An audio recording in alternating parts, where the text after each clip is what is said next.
Hello guys, I'm going to show you some extremely quick tips on Photoshop, just all the basic tools at the side here and just some tips. Okay, so let's get started. This tool is the move tool, pretty self-explanatory.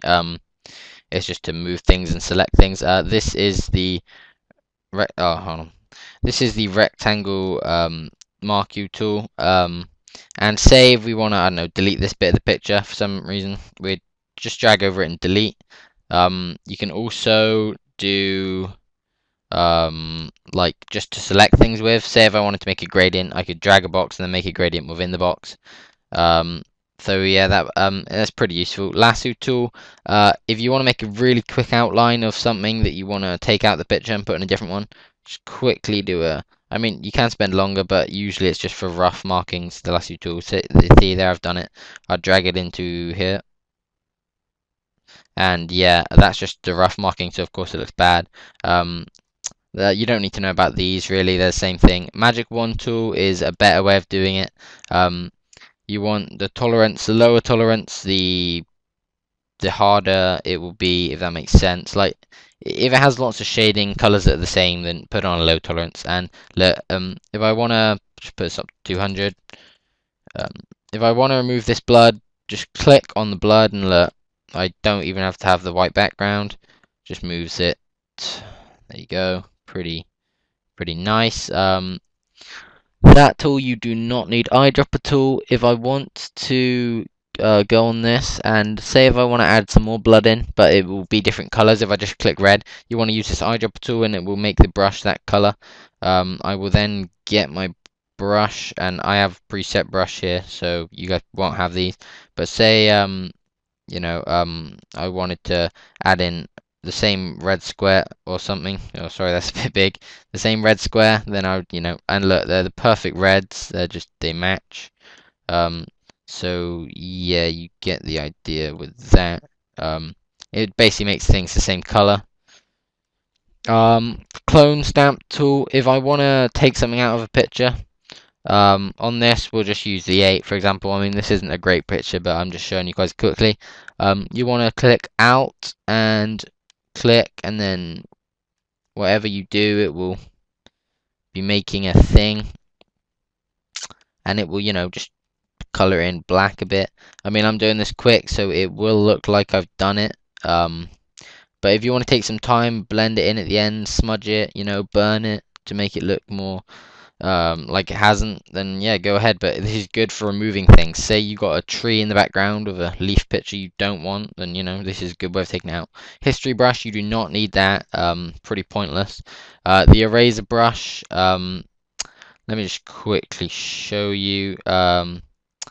Say if I had this, I'm going to show you how to erase properly. I mean, it's pretty self-explanatory what the eraser tool does. Right, erasing like this is not good. No, you can see that's been erased. You can just see all the markings in it. You want to make sure you either have hardness to 0 or just a very low hardness, or you put on one of the preset brushes with a little fade on.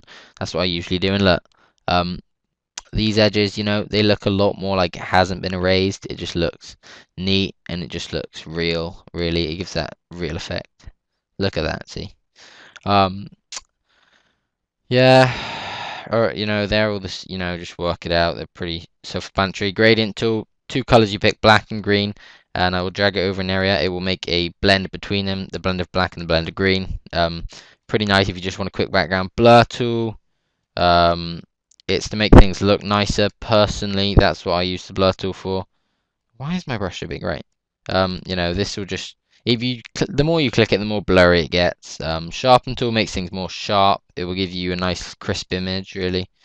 I mean, look, it will make this 8 on the 8 ball stick out more. I mean, it doesn't look like it. I mean, if you keep doing it, it will just look rubbish. But yeah, smudge tool is my favorite. Look, it just adds a nice little smudge in. I could smudge these black bits, and then look, it doesn't look like I've used the stamp tool anymore.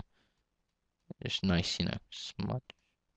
I mean, yeah, but you basically get it. Smudge tool, it just smudges things. Okay, the burn tool will make things more dark of a color, and the dodge tool, I believe, does the total opposite. Yep. Sponge tool, you do not need that. The pen is, I'm not going to go into the pen. I may make a different tutorial on it, but it's very good for selecting things and moving them out. It's better than magic wand. Text, you must be dumb if you don't know what text does. Just type some stuff in. And that's it really. I mean, you got the shapes, but I'm not going to go through them because you just drag and it will make that shape. The last thing is probably the zoom tool. If you want to zoom in, click on this one. If you want to zoom out, click on the little minus. And some quick tips. If I want to change the color or darkness of this 8 ball, I would click Control U. You can mess about with the hue. Hue wouldn't really work on this one, but you can have it more saturated, have it more dark, then change the hue. You can have it light, whatever. Just so controlling U. And if you want to unlock a layer, so you can edit in more, you want to right click, convert to small object, right click, rasterize layer. If you want to make things see-through, go on opacity, scroll down and make the opacity more. Yep, that's it guys. Pretty quick tutorial of everything in Photoshop really. If you want to see me do a more advanced tutorial, then I will. I've got a few speed arts if you want to check them out to see what I'm capable of on Photoshop. I mean, they're not anything extremely spectacular, but I'm getting there. I mean, I've only made 2 so far. But anyway, hope you enjoyed. I'm pretty sure I went through most of the tools and most of the basics.